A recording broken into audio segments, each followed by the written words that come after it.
Elle a des aspects qui sont assez positifs, notamment sur l'information aux patients, notamment sur les frais, l'anticipation des frais.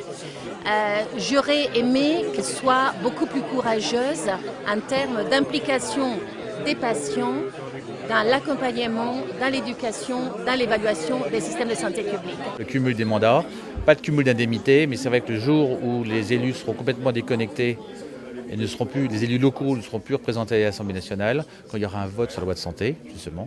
Si vous n'êtes pas capable de pouvoir expliquer à un député qu'effectivement, dans telle région, ça correspond à 15 000 emplois, directs ou indirects, il sera déconnecté, il ne saura pas les enjeux qu'il y a.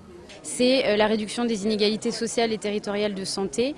C'est quelque chose sur lequel on a de l'information, des evidence, c'est-à-dire des preuves depuis 10, 15, 20 ans, mais qui est absolument pas l'agenda politique et qui vient de commencer à l'être. Et il faut vraiment pas du tout prendre ça comme une activité parmi tant d'autres. C'est une stratégie qui doit être suivie dans tout le cadre de cette loi. Est-ce qu'on puisse avoir des médecins dans nos campagnes, qu'il y ait l'obligation pour certains médecins ou dans le début de leur carrière de venir s'installer chez nous?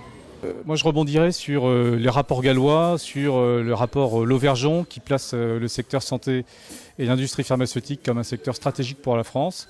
J'ai envie de dire à l'État et à l'ensemble des partenaires industriels, chiche, allons-y et renouons enfin avec une vraie politique industrielle autour de la santé, autour de l'innovation, pour que la France soit dans 20 ans encore dans la course mondiale et encore un grand pays de santé.